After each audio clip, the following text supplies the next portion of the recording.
This is Old School Queenies Couples Podcast. Oh yeah. And I'm starting, this is a new segment on my podcast. I've been doing poor people's news bulletin, so I'm gonna just officially, I've been testing it, the poor people's news. So now, here I'm gonna make it a segment of my podcast. It's gonna be called Poor People's News. Flashback on poor people's news. Let's do a flashback on the news of the week, or the news of the last month, or the past month, or the past week, or the past day, or the past. This is our poor people's news. That is still relevant. I'm only picking out clips that is still relevant, that you may have missed, that you may have a need to know. You will have a need to know that what you have missed. Poor people's news is very important, and is educated, and it help you plan for the future. So yeah, we need our poor people's news. I mean, you need to hear most of the clips that I've captured. Because, like I say, it will help you in your planning, because the world is changing all the time. You need to know which way to go, how to plan for your kids' future. So take a listen, flashback on my poor people's news. Take a listen to my poor people's news for Africa. This will be geared towards Africa. I got so many clips to speak and talking about what's happening on the continent. So let's go with some Africa news. Today is Monday, May 11, 2026. Greetings to all Africans and friends of Africa around the world. My name is Akosua Prempe, and I am broadcasting from the United States of Africa TV. Yes. Today, we bring you an important discussion featuring Burkina Faso's Foreign Affairs Minister, Karamoko Jean-Marie Traore, speaking about the growing influence of the Alliance of Sahel States, also known as the AES, and the changing political landscape in West Africa. In this powerful interview, the minister explained that many Africans, especially the youth, are increasingly supporting the vision promoted by Ibrahim Traore and the AES countries. According to him, people across the continent see the movement as a fight for African dignity, justice, sovereignty, and economic independence. He also spoke about how countries like Togo are building stronger cooperation with the AES bloc, especially on issues of security, trade, and regional development. The minister stressed that Burkina Faso, Mali, and Niger are not trying to isolate themselves from Africa or the world, but instead want partnerships based on mutual respect and equality.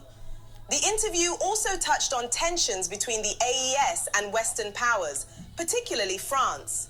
The minister accused some foreign governments and media organizations of spreading negative narratives about the Sahel, while ignoring what he described as economic growth, infrastructure development, and agricultural progress taking place inside Burkina Faso and neighboring countries. He defended the policies of the Burkina Faso government, saying the country is investing heavily in roads, healthcare, education, agriculture, and national security, despite ongoing terrorist threats. According to him, many citizens are supporting these reforms because they believe the current leadership is working toward long-term African self-reliance. The minister further criticized what he called double standards in international politics, pointing to conflicts around the world where powerful nations act without accountability, while African countries are constantly judged and pressured. Before we end, we want to hear from you. Thank you very much, and all protocol duty observed. As a natural-born man, a charismatic Christian, a husband of one woman, a father of 3 children, and an elected member of Ghana's parliament, I hold the role of the family extremely sacred. I believe that the right to found a family and determine same is a right that accrues to everyone within the context and spirit of the 1992 Constitution of the Republic of Ghana, the African Charter on Human and People's Rights, the UN Universal Declaration of Human Rights, and several other recognized international treaties like the International Covenant on Civil and Political Rights and the International Covenant on Economic, Social, and Cultural Rights. 75 years after the UDHR, the spirit and letter are more poignant than at any other time in our history. At a time in our world where supposedly progressive forces are agitating for a redefinition of the core principles of what a family is and represent in a somewhat regressive manner, the genuinely progressive voices, like those in this room, must rise in defense of family, its values and protections. The concept of the natural family is under attack, and a siege is being attempted on the spirit of the Declaration of Human Rights. Let me be clear here and now, sirs and ma'ams. There is a distinct difference between sex and gender or gender identity. The pseudo-war being waged by some against the family is premised on this obfuscation and literal obliteration of the distinction between sex and gender. Sex is a biological construct that transcends race, ethnicity, religion, and jurisdictional jurisprudence. Sex is binary. You're either male or female. God determines this at the moment of conception. The fetus carries either the XX or XY chromosome, determining whether it is born female or male. From my beloved Ningo Prampram constituency in Accra, Ghana, to New York, and Rio de Janeiro to Madrid or Delhi to Perth, the interpretation of XY and XX is constant. Gender or gender identity, on the other hand, is a social construct that has evolved on the peculiarities of various societies. From the onset matching the binary nature of sex, we see different recognitions of gender today across the world. There is no universality in the concept of gender or gender identity, and it is highly fluid. And as such, gender or gender identity cannot form the basis for any rights accruing in a covenant, a convention, or international treaty which seeks to be globally acceptable and binding because we have different interpretations. This is the basis for my avowed position that the letter and spirit of the UN Universal Declaration of Human Rights is apt and meets the needs of our global world today. It emphasizes in Article 2 of the rights the rights and freedoms in the declaration, and it's clear that there shall be no distinctions made based on sex. Yes, it says sex, not gender or gender identity. This is a definite position and must be defended by all progressive forces. The UDHR in Article 16.1 makes yet another actual position that I cherish and implore all of us to hold fast and dear. That the right to marry and found a family shall be between men and women of full age, without prejudice to their race, nationality, or religion. Yes, it says men and women, not men and men or women and women. Yet again, this is another reinforcement of the principle of sex and not gender. As a proud African, Article 2 of our African Charter on Human and People's Rights also echoes the principles of enjoyment of rights without prejudice to sex and not gender. As Africans, the role of the family is cardinal to our society and its well-being. To reinforce this, Article 18 of the African Charter recognizes the family as society's natural unit and basis. It imposes a responsibility on member states in the African Union to protect the physical health and morals of the family. Yes, it said morals of the family. It declares the family as the custodian of morals and traditional values recognized by the community. The Charter says there is no ambiguity here, that the values of family as a union between a natural-born man and woman must be protected by all of us. Against this backdrop, together with 7 of my colleagues in Ghana's parliament, I'm sponsoring a private member's bill titled The Promotion of Proper Human Sexual Rights and Ghanaian Families Values Bill 2021 in Ghana's parliament. In conclusion, I reference the critical role that a family plays in the development of society through the development, education, and upbringing of children. Article 18.3 and 4 of the International Covenant on Civil and Political Rights declares respect for the liberties of parents and legal guardians to ensure their children's religious and moral education in conformity with the convictions of the parents and legal guardians. This right is not given to an educational board or a pressure group or a government. It is the sole right and preserve of parents in the family unit. Ladies and gentlemen herein gathered at the UN headquarters in New York, the family must remain respected and recognized as the union between natural-born men and women of full age who have the right and responsibility to determine by their beliefs and in conformity with the generality of their community the details of the religious and moral education of their children in a manner that respects communal norms of public safety, public order, public health, public morality, and the fundamental rights and freedoms of the majority of their community. I thank you. Shalom. And I thank you, thank you, thank you, thank you. I'm a parent, I'm a woman, and how dare they disrespect a woman? Yes, indeed. So I thank you. Don't bring that LGBTQ crap over here in Africa. Now that's my commentary, and if you don't like it, tough. That's my commentary. Nah. About our relationship with the USA, not once have you mentioned DERCO or Minister of International Relations.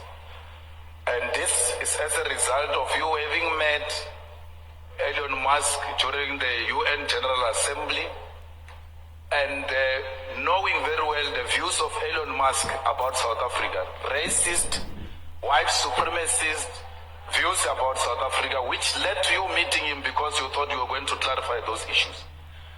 Unrepentant racist became emboldened and then made more bad remarks about South Africa even after meeting you physically. You still saw a need to go outside the diplomatic channels and made a contact with an individual, not using diplomatic relations or mechanism within which we resolve diplomatic disputes in South Africa. Don't you think you individually have emboldened white people to undermine us, and you have single-handedly destroyed the diplomatic relations of South Africa with other countries, and you have destroyed and juniorized the Department of International Relations. Mr. President. And the Swahili Zibor Ndoya Wulela Litsuzi, Jautsana Lobul Elon Musk, who retaliated and West Elon Musk, you organized a meeting with him or that telephone conversation through his immoral father, politically, economically, and otherwise. A man who has engaged in business in South Africa through illegal means, even when he has admitted to do so. Those are the type of characters you can speak to. Imagine, Mr. President, had they said Donald Trump called the Guptas during that time. What were you going to say? You are going to say that Guptas are an independent state actor. You are not going to say that. You are going to feel undermined. And that's exactly what you've done. What are you saying about established practices of resolving issues in a diplomatic way and diplomatic channels in South Africa? Do you have a full confidence in the Minister of DERCO and the department itself? You speak about an ambassador in Washington or New York. That ambassador belongs to the Department of International Relations. Instead of talking about international relations, leadership, and the department, you talk about ambassador. But when you talk about DRC, you talk about Minister of Defense is doing 1, 2, 3. You don't say ambassador in DRC is doing 1, 2, 3. Mr. President. Thank you. We will not allow ourselves to be exploited again. I used to say I'm a positive Pan-Africanist. I'm not a Pan-Africanist to say this thing doesn't work well or to spoil other cities. I'm a positive Pan-Africanist, like William Ruto. The solution is to free Africa from certain Europeans who exploit it and allow these people to live off what they have. This is called the CFA franc, a colonial currency that France prints for 14 African nations, and by virtue of which it exploits the resources of this nation. We will not allow ourselves to be exploited again because we know what we must do. We will not allow ourselves again to be slaves of anybody.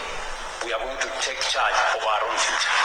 The continent was a victim of brutal colonialism, all the way to slave trade, exploitation, and everything in between. The African Union led in the charge for independence. We now have 54 independent states. You have asked us what assurance we can get that this will not be repeated again. I can tell you without fear of any contradiction that we do not need any assurance from anybody. We will do it ourselves. We will not allow ourselves again. As leaders from this continent, we will take charge of our own destiny.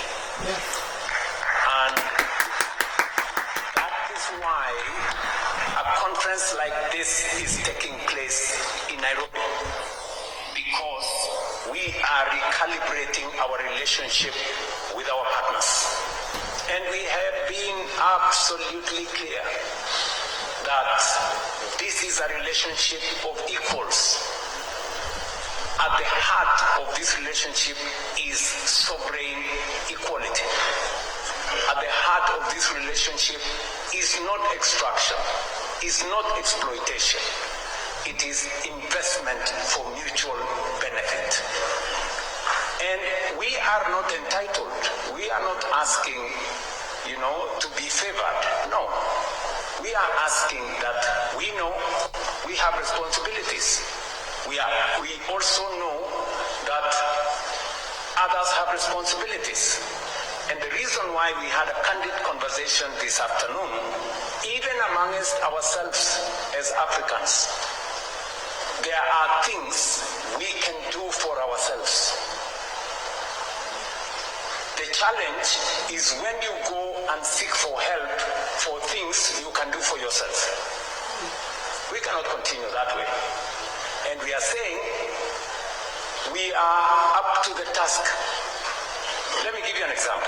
We had a candid conversation this afternoon that while we go and look for financing our projects using other people's money, we have money in Africa.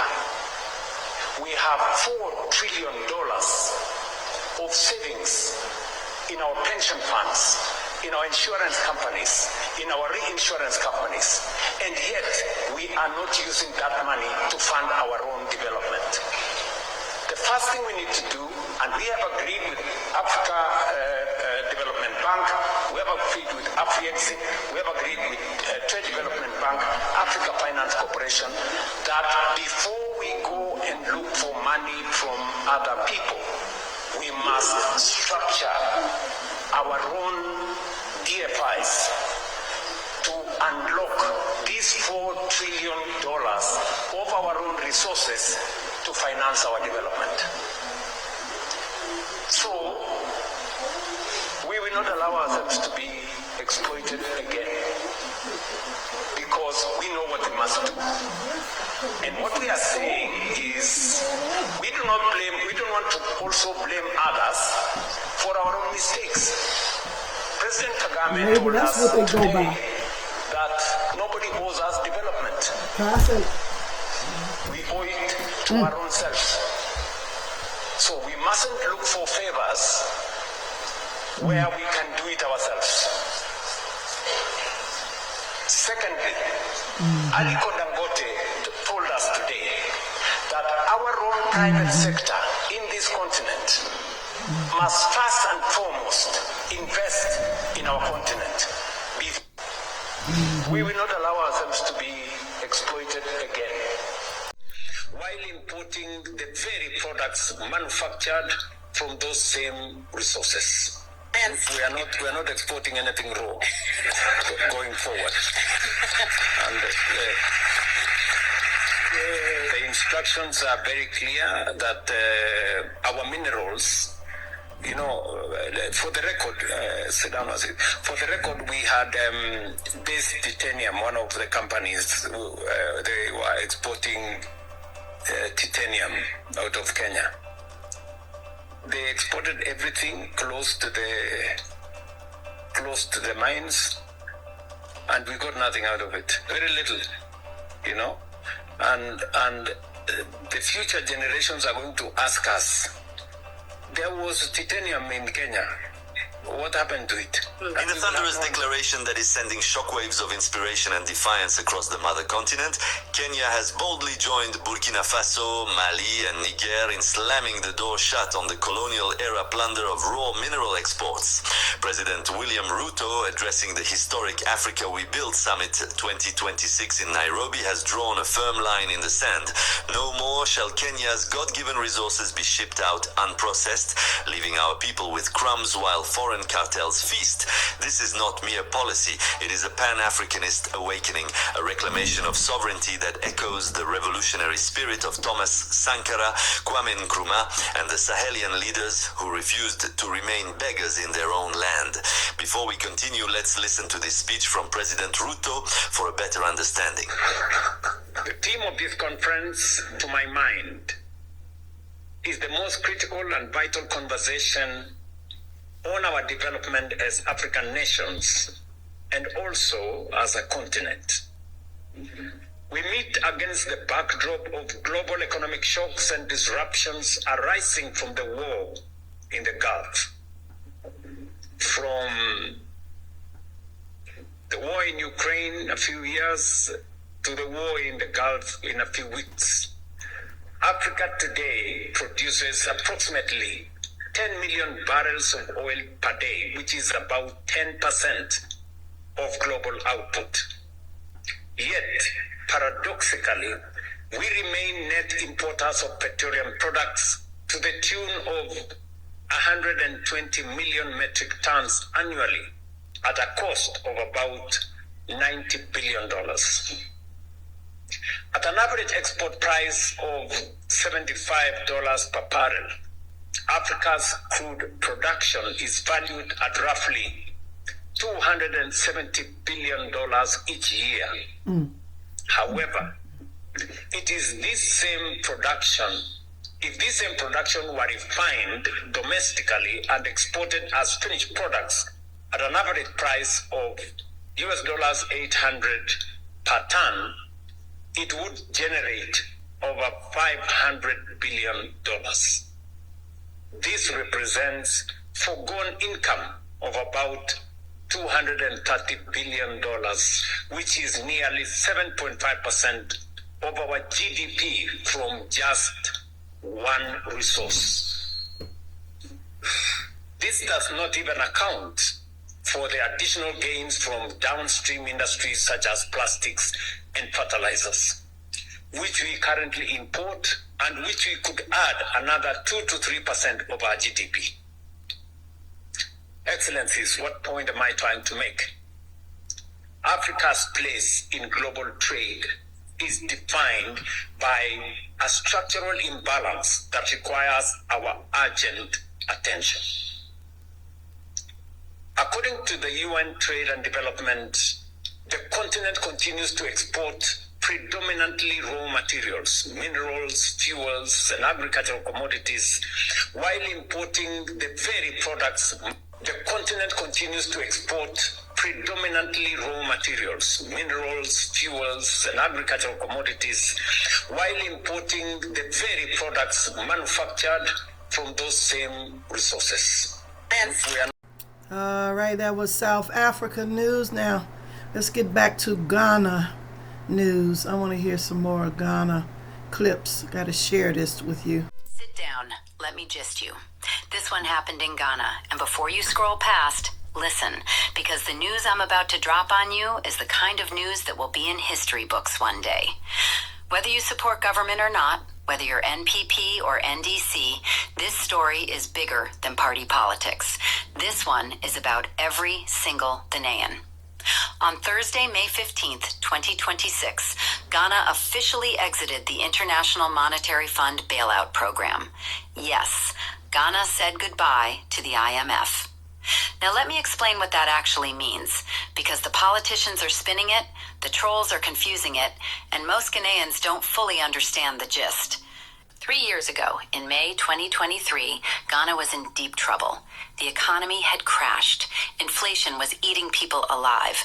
The cedi was sinking. We had defaulted on our debt, which means international investors had stopped trusting us. Our credit rating had fallen to junk status. We were called a country in restricted default. When that happens to a country, there's one place you run to, the IMF, the International Monetary Fund. It's basically the world's emergency hospital for broken economies. They give you money, but they also tell you exactly how to spend it. Cut this, reduce that, stop spending here, pay back there. Ghana signed up for a 3-year, $3 billion program called the Extended Credit Facility. 3 years of supervision, 3 years of belt tightening, 3 years of doing things we didn't want to do, like cutting subsidies, raising taxes, and rationalizing public spending. For 3 years, Ghanaians have suffered. The fuel prices we've been crying about, the cedi shakeups, the cost of rice and gari that kept climbing, the taxes that bit our salaries, the job cuts. All of that was happening while we were under IMF watch. So when the news dropped on May 15th that Ghana has graduated, Charles, let me tell you, somebody at the Ministry of Finance probably cried. Here are the numbers that prove it. By February this year, Ghana's gross international reserves hit an all-time high, $14.5 billion, enough to cover almost 6 months of imports. Translation: if Ghana suddenly couldn't sell anything to the world for half a year, we could still buy what we need. That's the strongest position Ghana has been in for years. Our credit rating? It went from restricted default, the worst level, all the way up to B with a positive outlook. That's 5 levels of upgrade. It means the world is finally trusting Ghana again. The IMF chief mission for Ghana, Mr. Ruben Otoyan, called it, and these are his words, a remarkable turnaround. For an IMF official to use the word remarkable, Charlie, you know something serious happened. But here's the part where I have to be honest with you, because gist must always tell the truth. Ghana is not free. We didn't just walk out of the IMF and slam the door behind us. We've actually entered a new arrangement with them called the Policy Coordination Instrument, the PCI. Now this is the part where some people are getting confused. Some people are saying, hey, so Ghana has gone back to IMF again? The answer is no. And let me explain the difference clearly. The ECF, the old program, was a financial bailout. IMF gave us money. But with the money came strict conditions and oversight. The PCI, the new arrangement, is non-financial. That means no money is changing hands. $0 from the IMF. What Ghana gets is technical assistance and a kind of IMF stamp of approval that tells international investors, hey, Ghana is still doing the right things. You can trust them. Think of it this way. The old IMF program was like a hospital. You're admitted, you're on the bed, the drip is in your arm, the doctor is in your room every day. The new PCI is like a follow-up clinic.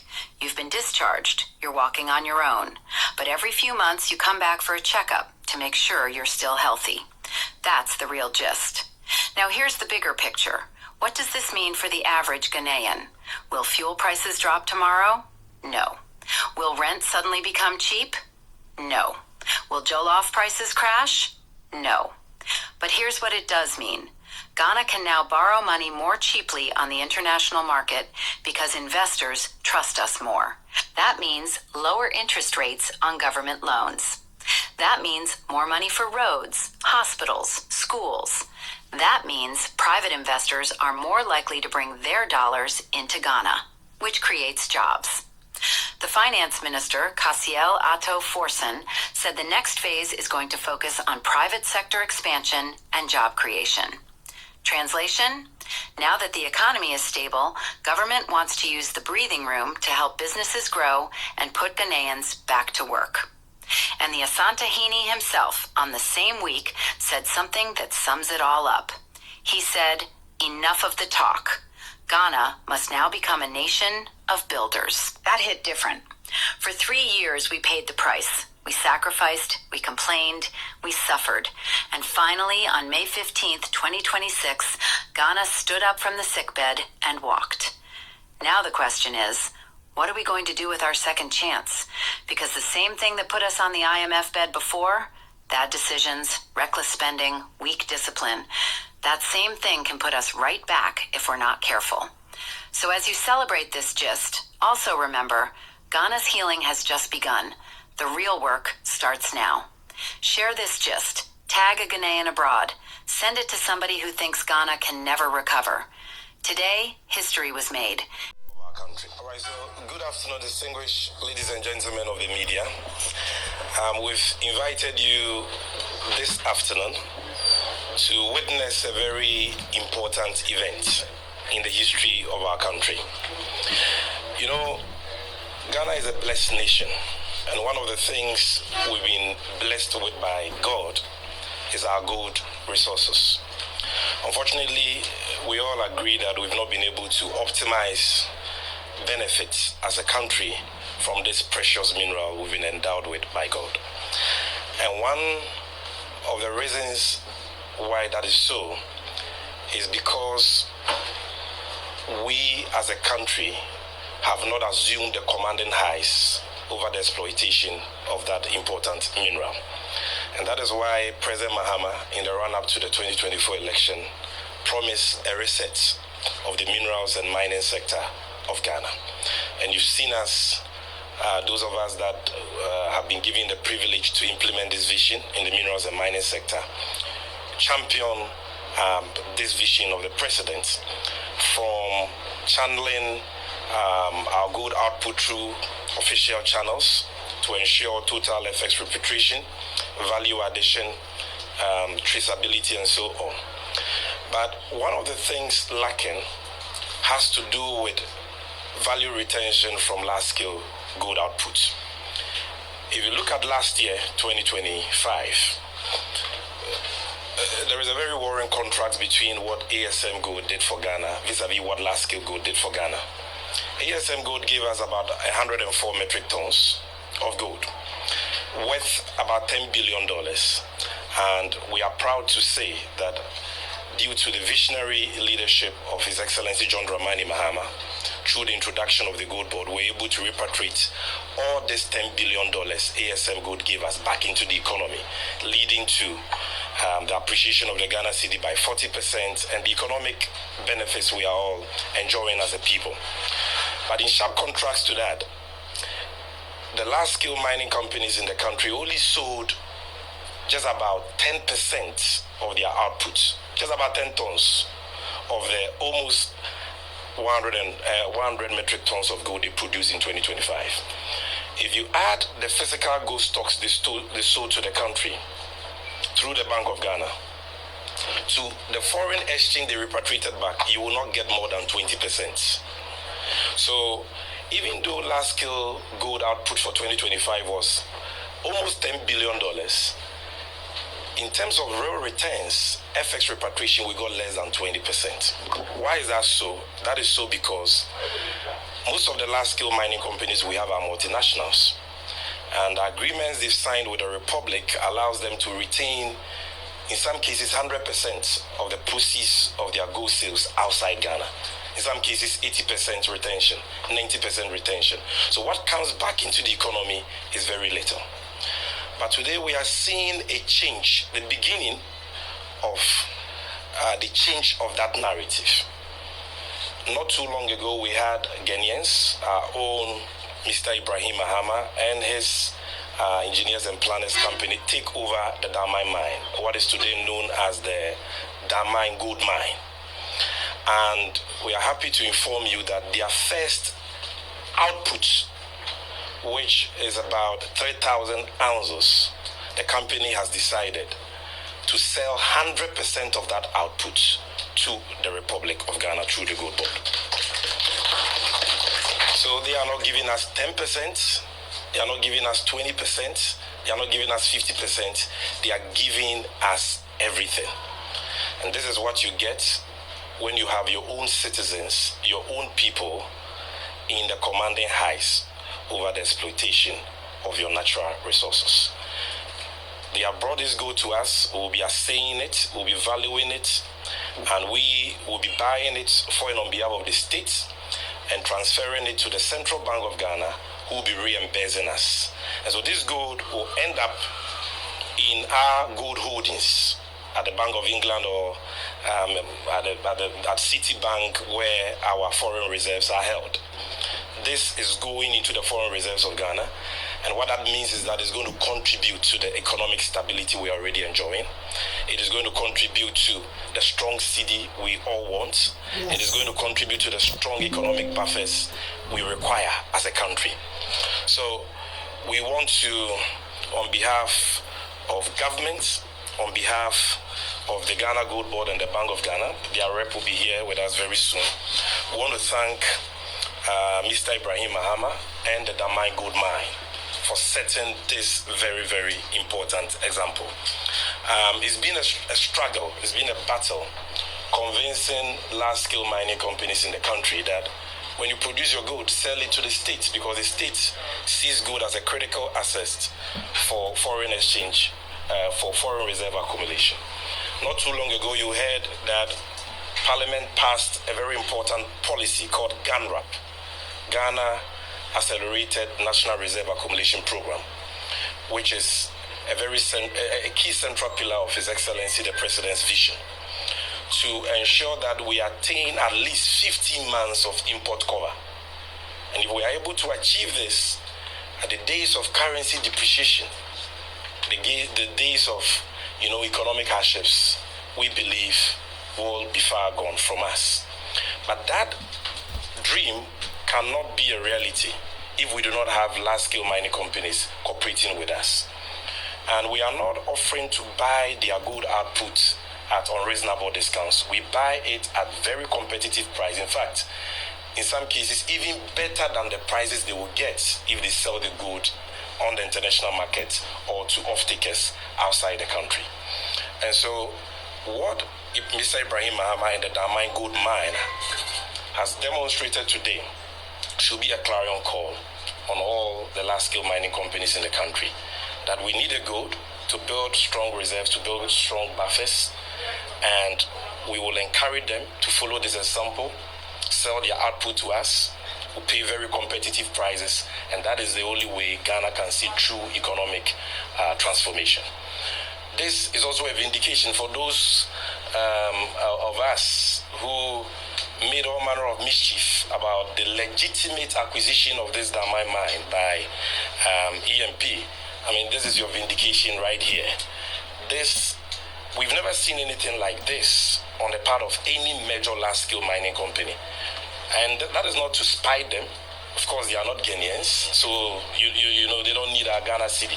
But when you have a Ghanaian at the helm of affairs of a large-scale mining company, he's okay if the Bank of Ghana and the gold board says, sell your gold to us, we'll pay Ghana cedis. We are not paying dollars for this. We are paying cedis. And the gold will stay here. And then we can sell the gold for dollars, or we can keep the gold in our reserves. And generations after generations will come and benefit from that. All right, so good afternoon. Ghana just sent a shockwave through the diplomatic world. They were invited to a massive energy summit in London this week, but they just said, no thanks. Ghana is officially pulling out, and their reason is a wake-up call for the West. Africa is tired of being invited to the table just to watch others eat. Government officials in Accra are making it clear Africa holds the oil, the gas, and the green minerals the world needs. Yet global energy policies are still being written in London and Paris without us. Ghana is refusing to participate in any summit where African voices are sidelined or treated as guests instead of decision makers. There's a deeper tension here. Western nations are pushing Africa to abandon fossil fuels immediately, but Ghana is hitting back. They're arguing that you can't ask a continent still fighting for basic electricity to give up its natural resources without a fair, African-led transition plan. It's about energy justice, not just energy greening. This is a bold diplomatic gamble. By walking away, Ghana is forcing the world to realize that Africa's resources are no longer up for grabs without Africa's leadership. Was Ghana right to walk away, or should they have stayed to fight? All right, poor people. Hey, Ghana's making moves. Changes are being made for the better of us, Ghanaians, for the better of Africans. United States of Africa is coming together. We're waking up. I thank you, Ghana President John Mahama. Thank you. Let's wake up. Yes, let's start making the right moves. Thank you. Now, let's listen to another president or soldier. I like Ibrahim Traore.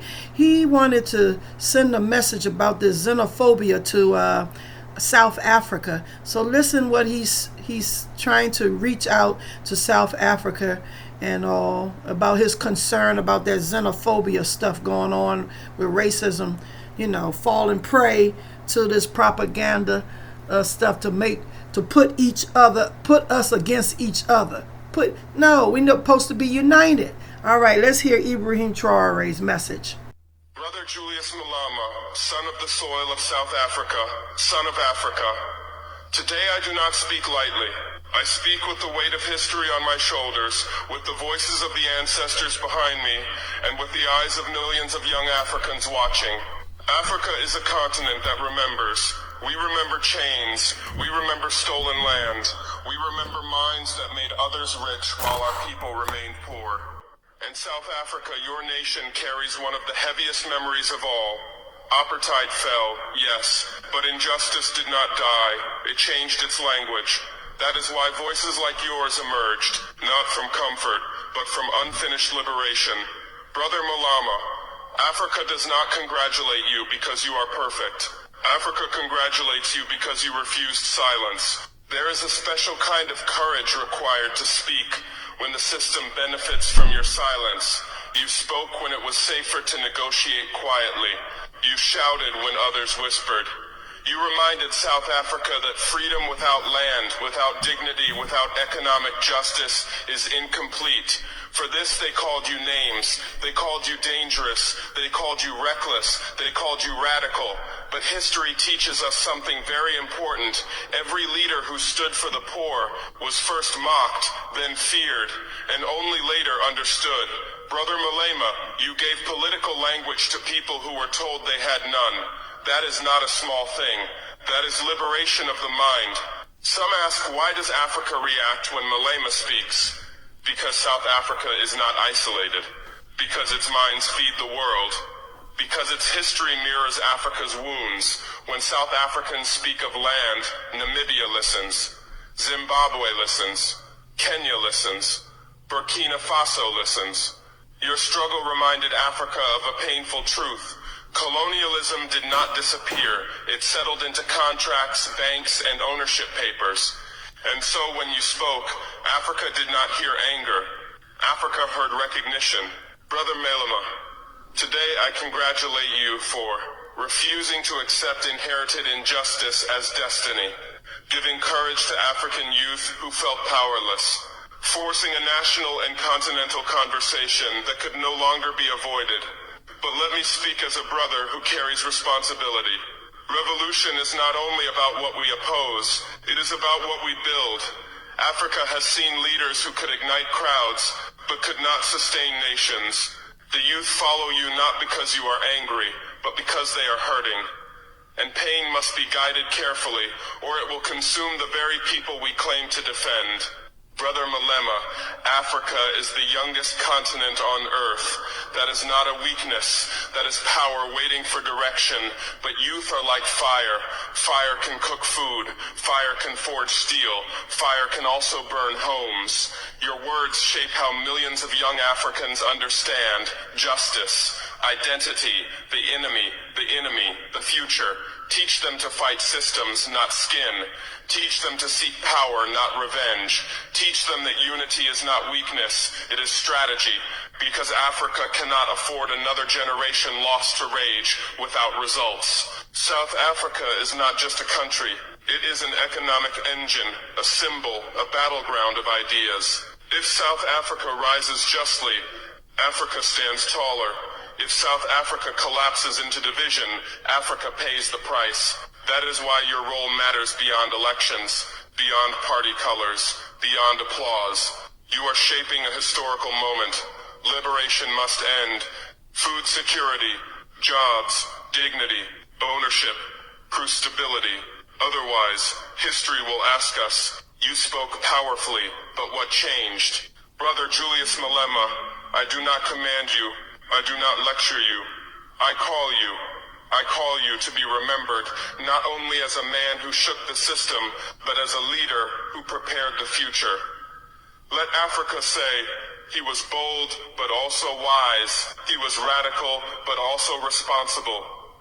He confronted injustice, but he never lost Africa to chaos. Because true revolution is not measured in volume, but in lasting transformation.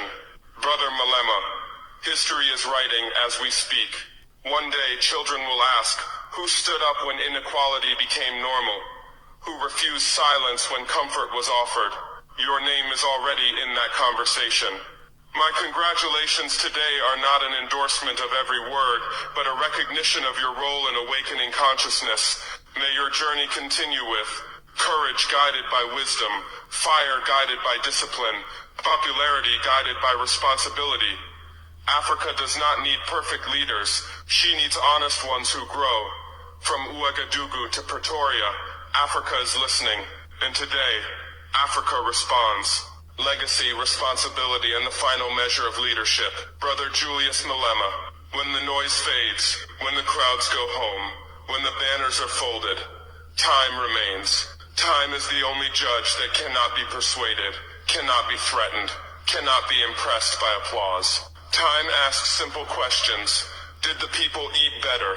Did the youth gain skills, land, work, dignity? Did fear decrease, or did it multiply? Did unity grow, or did division become normal? These are the questions that decide legacy. Brother Malema, many leaders are remembered for how loudly they spoke. Very few are remembered for how deeply they changed reality. Africa has suffered enough from temporary heroes. She needs builders whose work survives them. Power is a loan from the people. Never forget this truth. Power does not belong to leaders. It is loaned by the people, and history collects the debt.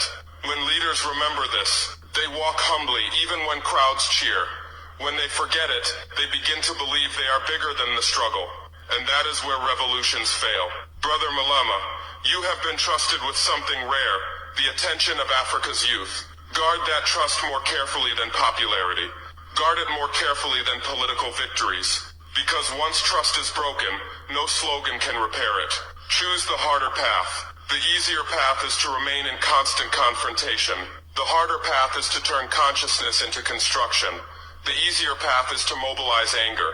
The harder path is to mobilize discipline. The easier path is to be remembered for defiance. The harder path is to be remembered for delivery. Africa needs leaders brave enough to choose the harder path. My final congratulation, Brother Julius Malema, I congratulate you not only for what you have said, but for the opportunity still before you. An opportunity to protect the youth from destructive rage, transform protest into policy, turn awakening into advancement. History has not closed your chapter. It is still writing. And Africa hopes, not blindly, but intelligently. Because hope without responsibility is illusion. But hope guided by discipline becomes nation building. Closing words. Stand firm. Stay rooted. Let your courage grow into wisdom. May your name be spoken one day, not only in rallies, but in schools, farms, factories, and communities that are better because you passed through history. Africa does not need legends. She needs results that look like justice. And when time finally speaks, may it say, he shook Africa and helped her stand. The last words to Africa, the youth, and history. Brother Julius Malema, sons and daughters of Africa, youth of the continent, I end these words not with anger, not with warning, but with a blessing and a call. Because Africa has been cursed enough by history, it is time we speak life into her future. A benediction for the struggle. May Africa rise without losing her soul. May our revolutions heal, not harden us. May our leaders remember the people when the cameras are gone. May those who speak for the poor never become distant from them. May those who challenge power never become intoxicated by it. Brother Malema, may your courage never fade, and may your wisdom grow faster than your fame. A call to African leaders. To every African leader listening, whether in government or opposition, Africa does not need perfect speeches. She needs serious leadership. Leadership that understands power is service. Sovereignty requires sacrifice. Independence must be defended daily. Stop governing for approval abroad. Start governing for dignity at home. The continent is watching us. A call to the youth of Africa. Youth of Africa, do not wait for saviors. Do not worship personalities. Use leaders as tools, not idols. Use movements as vehicles, not religions. Learn skills.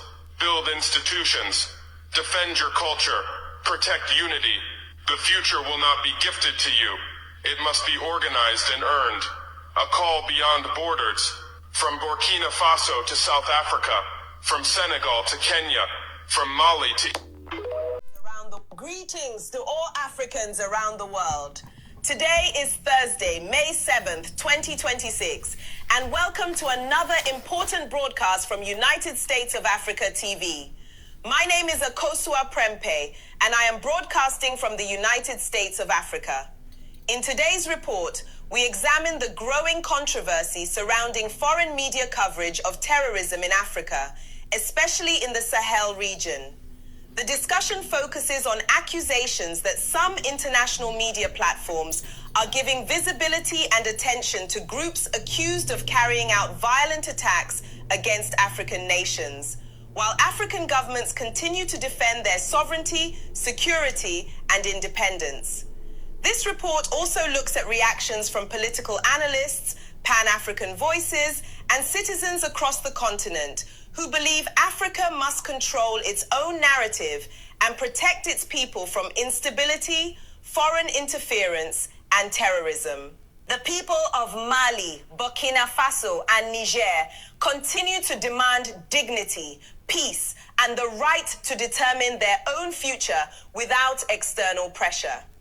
As Africans continue to awaken politically and economically, many are calling for stronger continental unity, independent media platforms, and African-led solutions to African problems. This is why your voice matters. Please subscribe to our channel, like this video, leave your comments, and share this broadcast across WhatsApp, Telegram, Facebook, and all social media platforms, so we can continue connecting Africans around the world and building unity across the continent. Think about Ebola. The Americans have studied it so much. They know how grave it is. They don't want it on their soil. This is a country that boasts of enough ambulances, world class treatment. They have what it takes to take care of their citizens in case of an epidemic. They are so afraid of Ebola, they don't want it on their soil. Now imagine a country where patients are sharing hospital beds, where SHA is not working. Imagine a hospital like, think of any hospital in this country. That's why I'm saying this is a president committing genocide on his own citizens. Literally, I don't see a difference between genocide and a person who brings you a catastrophe of this magnitude. I don't see it. Every other nation is closing their borders. In fact, the US is already giving a travel advisory against us before we even declare the first case. It is that serious. Duale should have been summoned to Parliament by now. He should have been coming to explain to Parliament what's going on. But what are they doing? They're discussing Arsenal and Manchester United and where to get the jersey and who has won the Premier League in the United Kingdom. As if the United Kingdom Parliament would stop one day and discuss Gor Mahia, whether Gor Mahia has won the trophy or not. I think it's unfortunate that our legislators would use such precious time amidst a time when our people are going through such many difficulties. A deal is as good as the person at the negotiating table. You send the wrong people at the negotiating table, you have a bad deal. If you send a good negotiator, you get a good deal. If you send a bad negotiator, you get a bad deal. I am thoroughly convinced that if President Ruto was given a good offer for the recolonization of Kenya, and we're going to give you this amount of money, we recolonize Kenya, we make you the governor of the country, we put you somewhere in Minnesota, we give you a home, and then he would say yes. So it's the negotiators at the table who are bad. And we have to start sending, in 2027, the right negotiators. People who are firm, people who are decisive, people who are patriotic, people who would rather die but put Kenya first. I have seen the president of Botswana. I have seen the positions he's taking. And so the deals Botswana is going to get are as good as the president. Voice of Africa. Hey, poor people.